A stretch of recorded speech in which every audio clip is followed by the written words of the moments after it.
سر مس ہبا پوچھتی ہیں کہ آپ بہت اچھی کنونسنگ پاور کے مالک ہیں، یہ کنونسنگ پاور میں اپنے اندر کیسے پیدا کر سکتی ہوں؟ اچھا دیکھیے، جو کنونس کرنے کی ایک پاور ہے یہ ہر اچھے کمیونیکیٹر میں ہونی چاہیے، اور کنونس کرنے کی پاور کہیں سیلز میں بھی اس کی بڑی ضرورت ہے. کنونس کرنے کی پاور کا سکوپ بڑا ہے، لیڈرشپ میں کنونس کرنے کی پاور کا بڑا رول ہے. آپ اگر اچھے سائیکالوجسٹ ہیں، اچھے تھراپسٹ ہیں، تب بھی کہیں برین واشنگ کنونس کرنا وہاں پر بھی آ جاتا ہے. یہی کنونس کرنا اگر آپ دیکھیے تو ایک ٹیچر میں ہونا بڑا ضروری ہے. یہ ایک اچھی ماں میں بھی کنونسنگ پاور ہونی چاہیے، گائیڈ کرنے والے مینٹور میں کنونس کرنے والی پاور ہونی چاہیے. اچھا، کنونسنگ پاور کا تعلق کئی چیزوں کے ساتھ ہے. کنونس وہ کر سکتا ہے جس سے آپ متاثر ہیں، یہ بڑا اہم ہے. یعنی آپ کا جو امپریشن ہے اس کے بارے وہ بڑا اہم ہے. ایک واقعہ میں یہاں پر کوٹ کرنا چاہوں گا، اور یہ واقعہ مطلب میں نے سنا واصف علی واصف صاحب کے صاحبزادے سے، صاحبزادہ کاشف محمود صاحب سے. وہ کہتے ہیں کہ واصف صاحب کی ایک محفل تھی کسی گھر پہ، اور وہاں جب واصف صاحب گئے تو وہاں پر سالگرہ بھی تھی، یعنی کسی کی سالگرہ تھی اور ساتھ میں محفل تھی، بات چیت کی ایک نشست تھی. اس نشست میں سالگرہ ہوگی اس کے بعد وہ نشست شروع ہوئی تو کئی ینگسٹرز کہیں تھے، ینگ لاٹ، اور ان میں کئی ایسے لوگ تھے جو واقف نہیں ہوئے. تو ایک ینگ پرسن نے کویشچن پوچھا واصف صاحب سے، واصف صاحب نے اس کا جواب دیا. اس نے پھر اسے کراس کویشچن بنا کے تھرو کیا، پھر آپ نے جواب دیا، پھر تیسری بار اس نے کاٹا اور ایک بات کی، آپ نے پھر جواب دیا. تو کاشف صاحب بتانے لگے کہ جب واپسی پہ ہم وہاں سے نکلے میں بڑے غصے میں تھا. یہ یعنی کہ واصف صاحب کے صاحبزادے بتا رہے ہیں، یار کیسا بھلا شخص ہے کہ اسے بات سمجھ نہیں آ رہی. اور ہم کہتے ہیں گاڑی میں بیٹھے، گاڑی میں بیٹھتے ہی واصف صاحب نے پہلا سوال سب سے جو گاڑی میں موجود تھے انکلوڈنگ صاحبزادہ صاحب سے پوچھا کہ آج غصہ کس کس کو ہے. تو کاشف صاحب نے کہا جی مجھے بڑا غصہ ہے. اس کو سمجھ نہیں آ رہی تھی. تو واصف صاحب نے بڑا خوبصورت ایک جملہ وہاں بولا کہ بعض باتوں کو سمجھنے کے لیے ادب ضروری ہوتا ہے. یعنی آپ مؤدب ہو کے ہی سمجھ سکتے ہو. جس شخص کا آپ احترام نہیں کرتے نا، اس کی بات کا احترام بھی آپ کوئی نہیں کرتے. بات کو ویلیو اب تب دیتے ہیں جب آپ کے ذہن میں اس کا امپریشن ہے، اور وہ بھلا امپریشن ہے، وہ ایسا امپریشن ہے جس کا آپ ادب کرتے ہیں، احترام کرتے ہیں، پازیٹیو امپریشن، پاورفل امپریشن، یا کچھ غیر معمولی بات اس امپریشن کے ساتھ جڑی ہوئی ہے. جب یہ جڑی ہوئی ہے، آپ یہ کہہ لیجئے کہ یہ اعتماد، یا اسے اعتماد ذات کہوں، یہ بڑا ضروری ہے. دراصل جس پہ آپ کا اعتماد ہے اس کی بات آپ پہ زیادہ اثر کرتی ہے.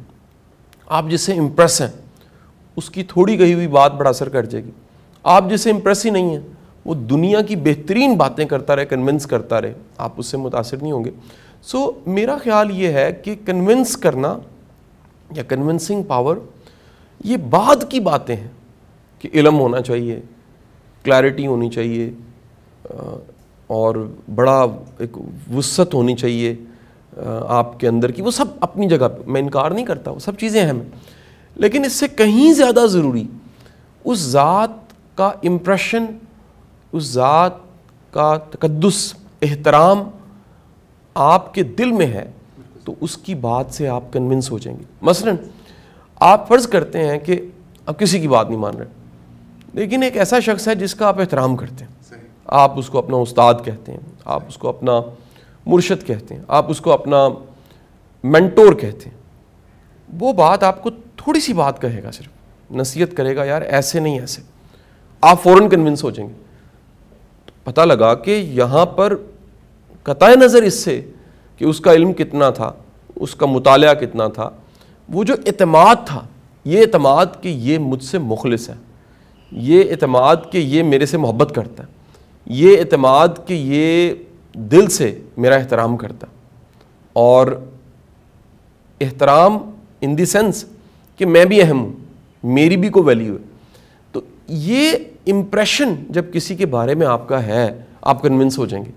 تھوڑا سا کہا بھی بڑا اثر کر جائے گا.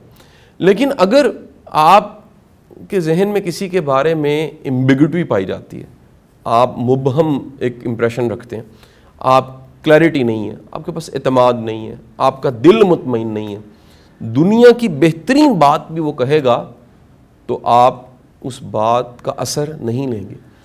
آپ اسی اعتماد کو اپنی زندگیوں میں دیکھیے. ہم ڈاکٹر سے دوائی لیتے ہیں اور ایڈوائس بھی لیتے ہیں. اگر یہ اعتماد ڈاکٹر پہ نہ ہو ہمارا کہ یہ ڈاکٹر ٹھیک ہے, اس سے شفا ملتی ہے, اس سے میری صحت جڑی ہے, اور جو یہ کہہ رہا ہے یہ بالکل سچ کہہ رہا ہے, مخلص ہو کے کہہ رہا ہے, اپنے علم کی بنیاد پہ اور پورے یقین سے کہہ رہا ہے, اگر ہمیں ڈاؤٹ ہو تو ہم اس کے اوپینین کو اور اس کی دوائی کو نہیں لیتے, ہم ڈاکٹر بدل لیتے ہیں. آپ کٹنگ کروانے جاتے ہیں, آپ نے شیو کروانی ہے, آپ کا پورا اعتماد ہے. پرانے 80s میں ہم نے ایک ڈرامہ دیکھا جس میں ایک شخص کو ڈاؤٹ ہوتا ہے کہ یہ جو استرا ہے, یہ جو اب تب استرے ہوتے تھے, اب تو شیونگ بڑی اچھی اچھی سیفٹیز آ چکی ہیں, تو وہ استرا ہے, یہ شیو کرتے میرا گلا نہ کاٹتے. یہ پورا ڈرامہ تھا, اس پہ لمبی کہانی ہم دیکھا ہوا. لیکن اب دیکھیے کہ اس ہیئر ڈریسر پہ, اس نائی پہ آپ کا پورا یقین ہے کہ یہ میری کٹنگ خراب نہیں کرے گا, یا یہ میری شیو ٹھیک کرے گا, یا یہ مجھے کاٹے گا نہیں, یا یہ میری کلمے برابر کر دے گا. میں نے اپنی آنکھوں سے یہ سین دیکھا ہے, شاید میرے ساتھ بھی ایک دفعہ ہوا ہے کہ کوئی نیا بندہ کٹنگ کر رہا ہے اسی دکان پہ جہاں میں بڑے عرصے سے جا رہا ہوں, اور میرا اعتماد نہیں بن پا رہا, یا کسی اور کو میں نے دیکھا اس کا اعتماد اس نے چھڑوا دیا. بعض بوڑھوں کو, بزرگوں کو تو میں نے لڑتے دیکھے, انہوں نے مطلب وہ چادر کپڑا جو لپیٹا ہوتا ہے کٹنگ سے پہلے اتار کے پھینکا. ان کا جی یہ ایک ہی کری جاندہ پہ. وہ اگر اعتماد ایک ہیئر ڈریسر پہ بھی نہیں ہے, آپ جس کو شاید 100-200 روپے دے رہے ہیں, آپ اپنے آپ کو اس کے حوالے نہیں کرتے.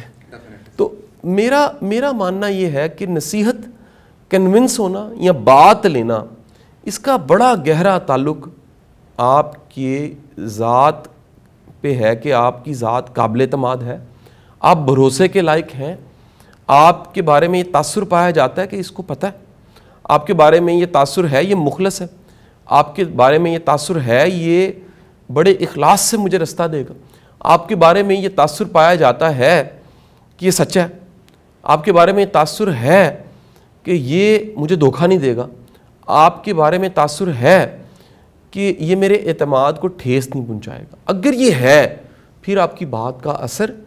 اس لیے ہر اچھے مقرر کو اپنی آڈینس ڈھونڈنی پڑتی ہے. اس کی آڈینس وہ ہے جو اس پہ اعتماد کر سکتی ہے, جو اس کو آزما کے دیکھتی ہے, جو اس کو پرکھ کے دیکھتی ہے. اس لیے ہر بڑے استاد کے گرد بھی حالے بنے ہوتے ہیں. حالہ جیسے روشنی کے حالے ہوتے ہیں, اس طرح رنگز ہوتے ہیں. کچھ لوگ بڑے قریب ہوتے ہیں جو بڑا جانتے ہیں, جو بڑا قریبی جانتے ہیں. کچھ لوگ اس سے دور ہوتے ہیں, کچھ اور دور ہوتے ہیں. کچھ صرف دور بیٹھے کتاب, ویڈیو یا کسی بھی چیز سے واقف ہوتے ہیں, وہ ذات سے واقف نہیں ہوتے. مثلا میں یہاں یہ کوٹ کر کے ختم کروں گا بات کو کہ علامہ محمد اقبال رحمۃ اللہ علیہ, آپ کا جو ذاتی ملازم تھا علی بخش, کئی لوگ تو علی بخش کو بھی ولی مانتے ہیں ادب سے. یار اتنے بڑے انسان کا ذاتی ملازم, یار یعنی کتنے بڑے انسان کی سیوا خدمت کا اس کو موقع ملا ہوگا. یار ذرا سوچیں کہ علامہ محمد اقبال کے گھر کا ایک ملازم, اس کا بھی احترام کیا جاتا ہے. تو علی بخش پہ لکھا گیا, اس کو حوالے کے طور پہ کوٹ کیا جاتا ہے کہ علی بخش نے کیا دیکھا, اس کی واردات کیا تھی. اقبال جب شعر کہنے ہوتے تھے تب کیا کیفیت, علی بخش کہتا ہے ایسے یہ کیفیت ہوتی تھی کہ جی وہ ایسے پیپر و قلم کاغذ منگواتے تھے. تو جو قریب جاننے والا ہے وہ زیادہ جاننے والا ہوتا ہے.